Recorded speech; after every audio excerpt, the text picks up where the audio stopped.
Ladies and gentlemen, today we are going to quickly teach you how to cheese the absolute crayons out of the power reserve nodes in Act 5. Now, you're mainly going to see power reserve around Act 5, Chapter 3. There are a few paths that have the power reserve node in, and you can cheese about 90% of the fights using this method. Some notable fights that won't work for this method are Ant-Man and also Mordo, but there are, again, about 90% of the fights that will. And we're also going to be going over characters that can also do a very similar thing, but for this, Stark-Enhanced Spider-Man is ideally the top option. So the Power Reserve node reduces the cost of special attacks by 50% for both characters, meaning that your Special 1 only costs 50% of a bar of power, or half a bar of power, however you would like to imagine it. So if you're using Stark-Enhanced Spider-Man, which again I would suggest is the top character for this, but we are going to be going over other options and characters that can do pretty much the same thing as well. You want to start off by building up ideally 10 poise charges, and then it's just a case of getting to that first Special 1. Now the goal with Stark-Enhanced Spider-Man is to keep on using Special 1s again and again and again, and with the cost of half a bar of power for your Special 1, and the Special 1 being a guaranteed stun, it means that you can just keep on chaining on and on. This method, which a lot of endgame veterans know, allows you to keep the opponent permanently stunned, meaning you can just keep on chaining on and on. And the majority of combos we're throwing on Stark-Enhanced Spider-Man are kind of 5 combos, so it's a medium, triple light medium, always going with the medium to finish to ensure that we can connect on that Special 1, but occasionally, every kind of 2 or 3, or when you see that kind of power bar dipping below, you will also want to use a double medium attack as well, kind of just thrown in there as shown, just to boost up the power a little bit. But as long as you're using a Special 1 and you see, you've got the green bar of power to throw another Special 1, you probably don't need to do that. But as soon as you throw a Special 1 and see it starts to dip down a bit, then that is the time to throw a double medium combo just to get your power up a little bit more. But again, very easy, very straightforward tactic. And now to talk about a couple of other characters that can have the same level of cheese when it comes to these fights. Here we have one of the newer characters, Proxima Midnight, but surprisingly she works so well. This one is a bit of an extended combo, but Proxima can really shine in some of these fights and will be a better damage option than both the other two, which are Ronin and also Red Skull. So Proxima is essentially Special 3 spam, because Proxima Midnight Special 3 has a 6-second stun duration. After the Special 3, you want to do 2 4 rounds of combo, and then follow up by a double medium attack, and then you can go straight into another 5 combo again, so a total of 17 hits, and you can get back to a Special 3.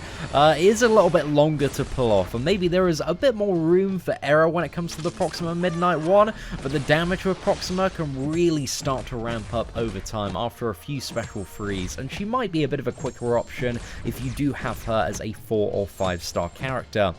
So in this little demo, I fast forwarded to the end of the fight just to show you how effective Proxima can be if you do if this character awakens. You get over 100 hits, you get that big old bonus, and your Special 3s start hitting pretty damn hard, especially if a 3-star character getting the Red Hulk down with the minus 50%, attack in the final chapter in just over 200 hits. So a very satisfying kill here, going in for the final Special 3. But yeah, Proxima Midnight, even as a 3-star character, could work here, and I suggest if you're going to use a 3-star, Proxima might be a little bit better than the Spider-Man.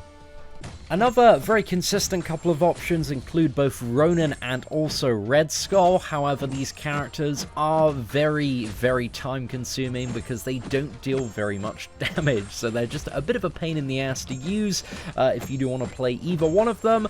But at the end of the day, both of them very straightforward characters. Again, you can go with the standard 5 combo most of the time, but also throw in those double mediums there occasionally to keep the power up. But again, Red Skull, Ronin, both very easy, very reliable options if you pick up like a 5-star or a 6-star version, or maybe even a 4-star and get it to a decent level. And also Ronin has the advantage of being very available to everybody by doing your first clear in Realm of Legends initially. ability, and neither of the characters, none of the characters that I've shown you to kind of get these stun locks need to be awakened.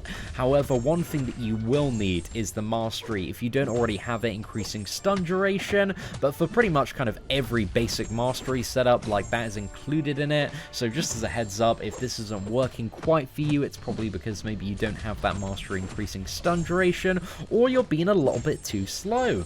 Also, it's worth mentioning that just other popular options for this kind of path do include characters like Magic, pretty much any character with a power drain that doesn't deal damage over time, because the majority of this stuff does have cornered, so if you use Hawkeye, you're not going to find you're having the best time there. But Magic, Vision, just very, very straightforward options as well. However, they do not keep the opponent permanently stun locked, so, you know, there's a little bit of skill, a little bit of playing involved if you are using those characters. So, you know, for the majority of people, if you do even have like a 4-star Starkanaut Spider-Man, it probably is the way to go for these paths. Another champion you may want to consider using with a power gain team. You ideally want to make sure you have at least 10% power gain, or like you get very close to a special 3 and then special 2 chain, is Medusa. If you've got a really, really stacked one, she can be alright for these paths, but again, not as reliable as Stark Spider-Man and some of the others for actually getting the job done. But maybe if you just don't want to wait around all day, Medusa might be a pretty good option. You just want to keep on firing off the special 2, and then you want to do the combo of double medium, and then medium, light, medium, and then go straight into a 5 combo. So that one, again, is a little bit different, but it's going to give you more damage, and also kind of a little bit more power gain as well. So that's a slightly better combo there. Bit of an interesting one, though. Bit of an interesting one. So hopefully you enjoyed today's tips video. Again, one of the things that you might consider, which is probably a bad idea, just as a heads up and a bit of a showcase to show you, is using a champion that does not have a 100% chance to stun, like our blue-jeaned boy Luke Cage here, who's only got 87%. You know, this leaves kind of room for error where you can get wrecked, and it's not really advisable for the majority of fights. But, you know, Luke Cage, he's probably one of the better ones that doesn't have 100% chance. But as you can see here, if there is a debuff associated with the special 3, you are in a little bit of trouble playing Luke Cage. So watch out and probably stick to those champions with a 100% chance to stun. Ladies and gentlemen, thank you very much for watching. If you have any alternative methods or champions, please do comment below and share your wisdom with the channel. But aside from that, ladies and gentlemen, hopefully this helped. Best of luck with 5.3. There is going to be a full guide coming out very, very shortly for 100%. And this is a video that I've done kind of as a bit of a tag on, because this is a method that I talk about for quite a few paths in 5.3, and I just wanted to do a video kind of clearly explaining it and showcasing a few options. So hopefully it helped you. If you did, smash that like button. Aside from that, thank you very much for watching, take care, and I hope that you have an absolutely fantastic day.